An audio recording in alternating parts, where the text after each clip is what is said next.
Okay, so we are continuing with our AS level paper 1, Maths from 2021 June. This is the third variant of paper 1. I will put a link in the description to this past paper so that you can do it along with me or beforehand. Either way, I would suggest that you don't just watch the videos and I'll sort of don't participate in actually trying to do the questions, because what you'll find is you may understand it, but maths is a practice subject. So please try and do the questions either on your own beforehand or along with me. So here we go.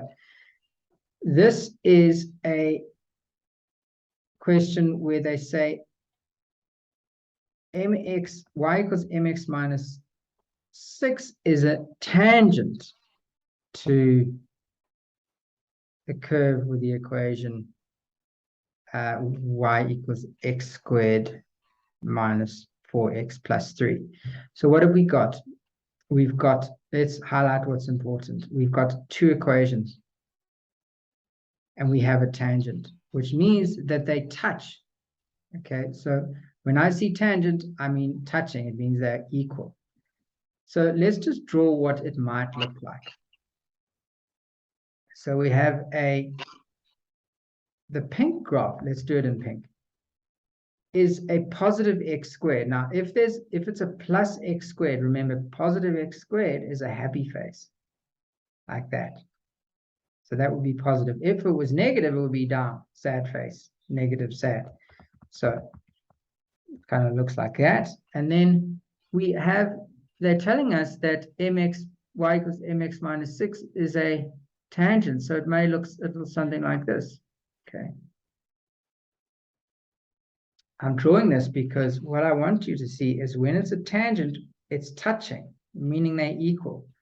And what's crucial about this is a tangent also means they only touch in one place. Over here, they only touch in one place. That's going to be important in the answering of this question, is the fact that they touch in one place. So pink equals purple, because they touch tangents. So what I'm going to take from that is let's make them equal to each other.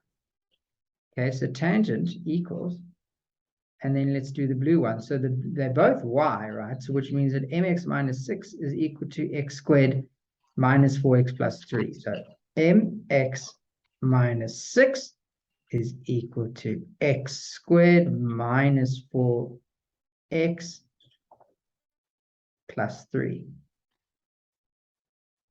And then what we do is we have a quadratic which we can solve. So now I'm going to say that then let's move the purples all to the same side as the pinks. So x squared minus 4x minus mx plus 3. And then the 6 changes sign, becomes plus 6.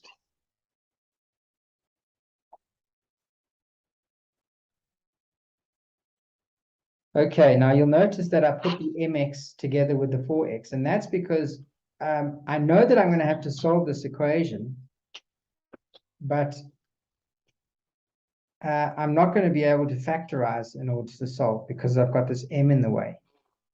So I'm going to have to solve it using the quadratic equation, but I'm not going to do the full equation because here's where it gets a little tricky to understand. Notice this purple graph where I said it's a tangent that touches at one point. If it had gone over here, how many times does it touch the graph? 1, 2, right? You get 2 answers. Over here, I get 1 answer. Now, that is crucial in this because our quadratic formula for solving goes like this. Negative b plus or minus the square root of b squared minus 4ac. You have to know this formula. Negative b plus or minus b squared, the square root of b squared minus 4ac all over 2a. That is how you would solve for x. That's how you would get your x. Now, what does this formula mean? This formula is something, a very important formula for solving quadratics which don't factorize. Is you have your b. So what is your b? Your b is the value in front of your x's. Because remember that a is the number in front of the x squared. So let's do that. So a would be highlighter. So a would be here. B would be here. No, so notice that it's two things because there's two things in front of the x. So sometimes if you look at the memo, it will take this -4 minus m out as a common, well, take out x as a common factor, leaving you the -4 minus m. But I'm just showing you with the green that the x has these two things, and then your number by itself is the c. So that's your c. So c is this. Okay, so what I would do is I would sub it into this formula in order to solve, but here's the key. The plus or minus, notice that this formula has plus or minus. Why? Well, because you can get two answers. One answer would be when it was plus. Okay. So that would be one of your answers. And the other answer would be when it was minus. So that's why you would always get, not always get two answers, but you could get two answers. And this is why we need to look at the b squared minus 4ac. So that's why I said, look, notice that the tangent touches once, meaning you only get one answer.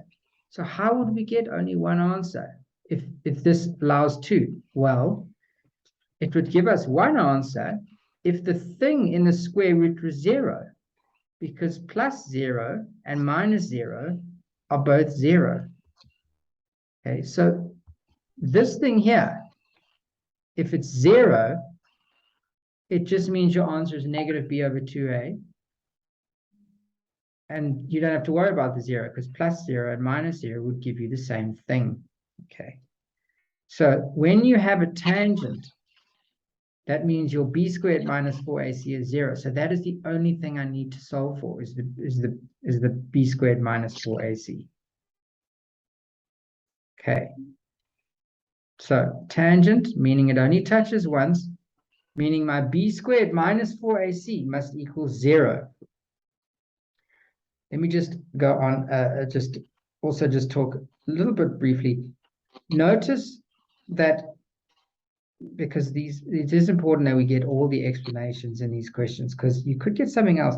Now, what happens here when it's not touching the graph? Well, there I've got no answers. Well, plus or minus, how would I get no answers here? Well, b squared minus 4ac, remember that you are not allowed to have a negative inside your square root. So if you take your calculator and you say square root of -6, you're going to get an error.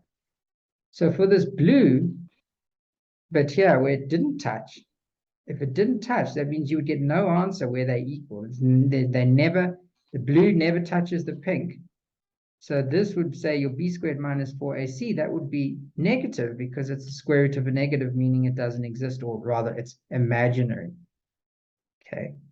Where they're touching, the purple, that's what we've done here, which is b squared minus 4ac is equal to 0. You can't really see that. Let's just do it there.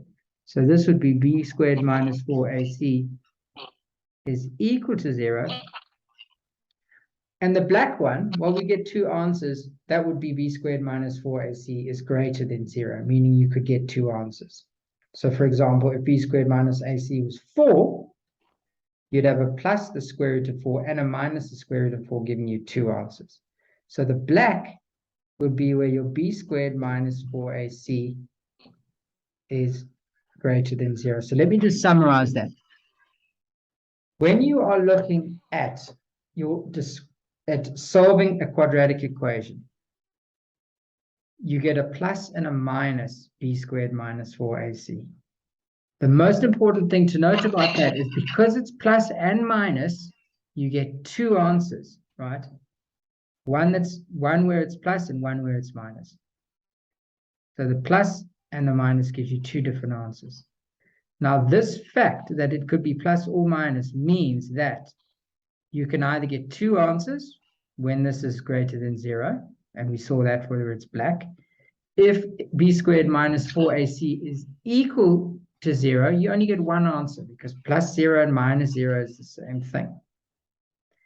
And then the final one is if you didn't get any answers, which was your dark blue here, that's where your b squared minus 4ac is negative, meaning you get imaginary roots, meaning no answer. So that's a long way of just explaining why, when you have a tangent where it touches only once, your b squared minus 4ac is equal to 0. So let's write that. B squared minus 4ac must equal 0. And this allows us then to sub in our b squared, right? So our b squared is the green bit. Minus 4 minus m. Now what they may do in the memo is they might write plus 4 plus m. Doesn't matter. You will get the same when it times out. I just think that this is more correct because we moved it all to the side where the x squared is positive. And then your a is the bit in red, right? Which is your 1. Your a is the number in front of the x squared, so that's 1. And your c is the number by itself, which is 9.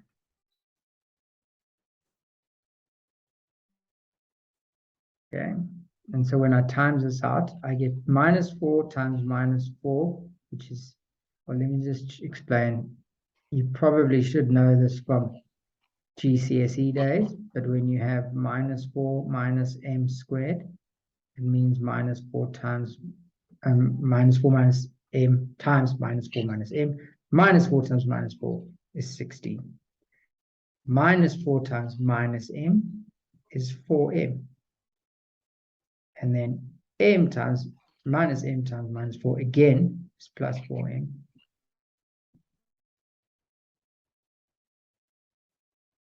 And minus m times minus m is m squared.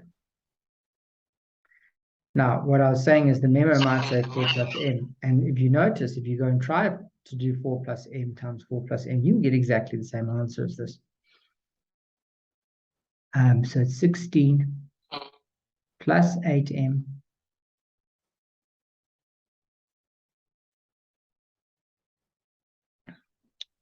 plus m squared minus 36 equals 0. Let's tidy this up. M squared plus 8m minus 20 equals 0. Okay, now we get two answers, right? M and m. So the factors of m squared are m and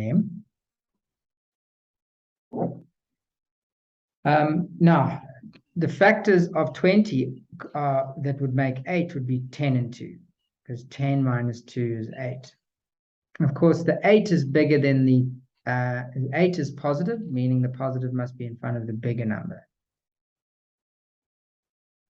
Okay, so now our answers could be m equals minus 10 or m equals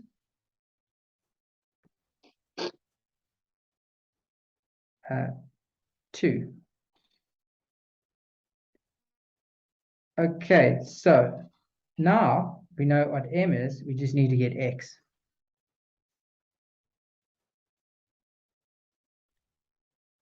Well, we know that now that we know what m is, we could sub it in here, right?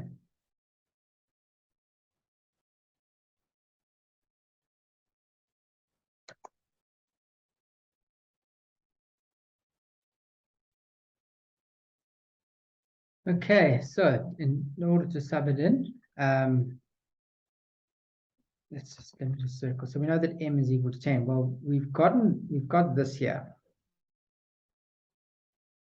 Okay, so we just sub in. Wherever we see an m, we're going to put a minus 10. Okay, so x squared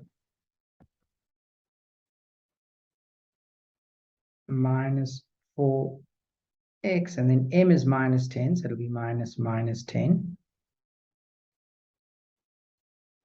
x plus 9, and that'll give us x squared plus, this always should come out to be a perfect square, it does. And the other one, when m is equal to m is equal to 2, will be then x squared, and replace the m with a 2 this time. So I'm subbing into, let me just highlight it in light blue. So I'm subbing into this equation, right? Because I now know what m is, and I need to get what x is. And so I have x squared minus 4x plus, minus 2x plus 9. And so I get x squared minus 6x plus 9. That's excellent. I've got two perfect squares. So this one will give us x minus 3, so plus, this must be a plus 9. Yeah, it is. Plus, so this answer here would be x equals minus 3. And then when this one would be x minus 3 squared, so that would be x plus 3, right? So the m minus 10 leads us then to x equals 3. And then the, minus 3, doesn't really matter which way around. 1 is minus 3, 1 is 3. And the other one is 3. So now we have to then sub those values into to get y. Okay, so what I'm going to do is just erase this bit where I calculated the x. And so I sub in here, because I know y equals mx plus 6. Well, I know m is minus 10. I know the x, when it's minus 10, will be minus x to the x minus 10 was minus 3 minus 6. So that gives us minus times minus is plus. So 30 minus 6 is 24.